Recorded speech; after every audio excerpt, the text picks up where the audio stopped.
Alright guys, so it's July 5th. Jaden Smith just released his new album, ERYS. Let's talk about it. So after listening to his album now twice today, I feel like I'm a little bit of an expert on this album. So the very first thing I noticed was definitely how it's called ERYS, which is the reverse of SYRE, which was his other album that came out back in 2017.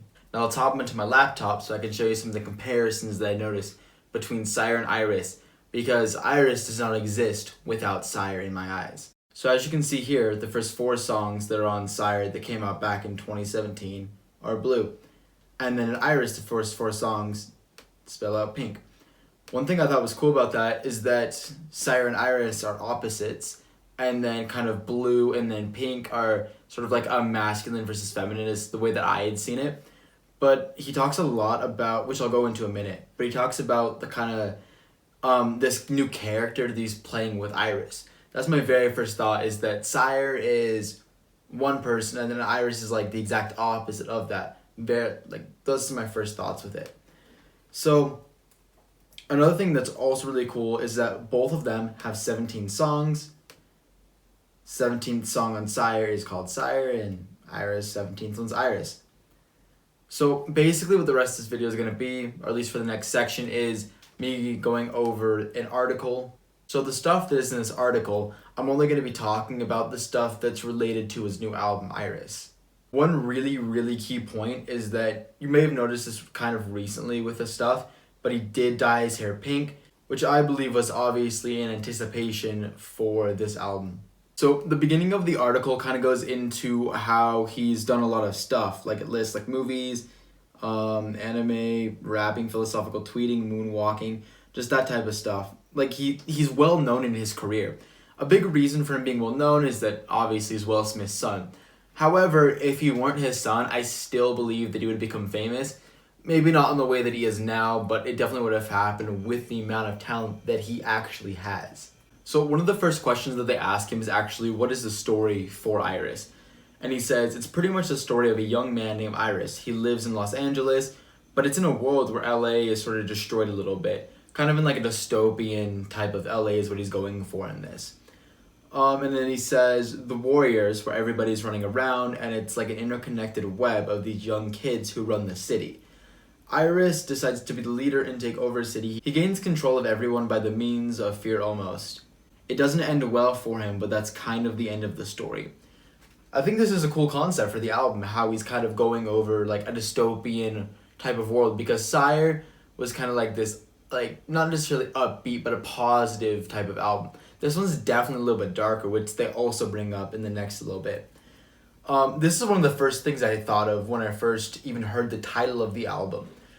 How it's gonna kind of be like the other side of Jaden Smith. So SYRE is one side of him, ERYS is the other side of just him and his whole mental space. So he even says, everybody has 2 sides, man. You have 2 hemispheres of your brain. You have the left hemisphere, which controls the rest of your body, left controls the rest. And he's going how the left hemisphere of the brain controls the right side of your body, and then it thinks in sort of an analytical way. And then he talks about the right side of your brain is more of kind of the emotional side, controlling the left side of your body.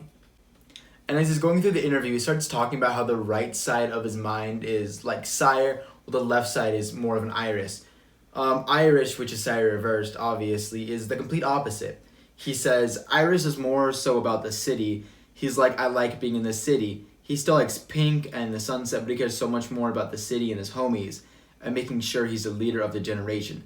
So in SYRE, it's more of like a, hey, let's go outside type of feel, where this is definitely more of a city feel, which I agree with that section. He finds this new substance, this thing is called vision, and he puts it in all his pink packs and he gives it to everyone. And when they take it, they start becoming his minions, pretty much do whatever he wants in like a zombie soldier type of way. Pink for him is control. Pink from his power, he is pink. Everything is pink for him. That's why everything on him is pink. Hair is pink, car is pink, everything is pink. He definitely talked about that, which I think is really cool, how he kind of dove into like exactly why he chose the color scheme he did for this album. That's one thing that I really respect about artists like Jaden Smith, is their albums aren't just songs. It tells a full storyline. each song, each word is so like specifically crafted to tell a specific story. And in this case, it is that LA dystopian sort of world that he's trying to create. One thing that I did find interesting that I heard in the song that I'm also seeing in this article, one of the questions they ask is, on mission you sing, I'll never be a XXL freshman. So I can kind of see this because XXL freshman is definitely more of a popularity contest, which is kind of how it's been going down. Some years, some of the artists that go on there aren't that great, but some of them are, it's definitely more popularity than actual good music. And there's other people that have talked about this. You can go find them, but it's a thing that's been going on with XXL. So there is more to this article. You can go through and read it if you want, but those are the specific things that I kind of wanted to cover that were in that specific article. One thing I also did find very, very interesting is the fact that on the 7th song in ERYS, again, it features SYRE. So as you can see, you can go through all of the different lyrics that are listed. And got the chorus, the first verse, Jaden, he's the one singing, of course. Getting with the second chorus, the verse, and then by verse 3, it is SYRE. And I feel like the character that he's trying to portray in this verse is the character of SYRE and not of ERYS, which is why I thought it was cool that it's in there. So this whole song is obviously him singing, but he's kind of featuring this other persona that was on the first album, SYRE. Just going based upon what they say on Genius and how many views all the lyrics are getting, just based on everything, it definitely looks like Noise featuring Tyler, the Creator, is what's getting the most attention. Which makes sense, because Tyler, the Creator, he's a very, very well-known artist. I personally don't listen to him a ton, however, his verse in this song is beyond phenomenal. Not only just Tyler's verse on this album, all of the features on this album, everywhere from Lido to Tyler, the Creator, to even having himself as SYRE, to Trinidad James, Willow, A$AP Rocky, Kid Cudi, all of those features that he put on the album were crafted very, very well. It wasn't like some other music where an artist sings and the artist just kind of comes in, helps blow it up, is there for the clout. No, these artists are actually in the songs helping piece together the storyline. And that is something I really love about this album and just all of Jaden's creativity that he has in his music, which is part of why I love him so much as an artist. Some of you may disagree with this, but out of every song in the album, my favorite is definitely Summertime in Paris, featuring Willow. So with this song specifically, it's not as much of the lyricism that I like, it's definitely more of the beat that I really enjoy. Because it just the feeling that it has and just the emotion it evokes are just amazing. I'll play it right here.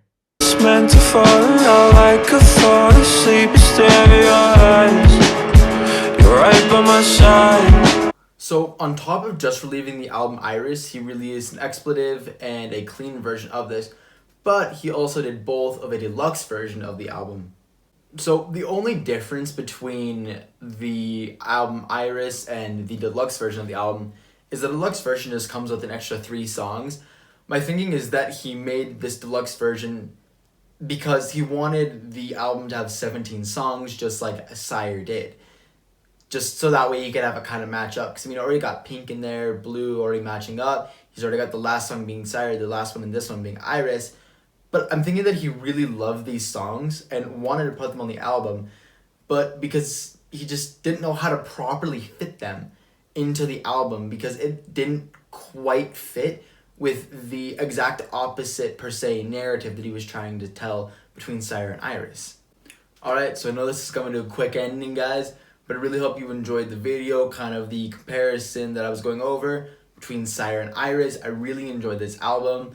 It's definitely going to be on replay for the next little while. And for those of you who haven't yet, I really encourage you to go actually listen to this album. This album kind of has a little bit for everybody. I really enjoy just his diversity in his ability to sing, rap, have fantastic lyricism. There's a little bit of mumbling in this, which I love. So he definitely has a little bit for everybody. So with all that kind of wraps it up, guys. Make sure you go follow me on social media, like this video, comment what your thoughts are on this, comment what you think I can improve, music I should review, videos you even want me to review and go over, react to even. Hope you guys enjoyed once again. Have a good day, guys. Peace.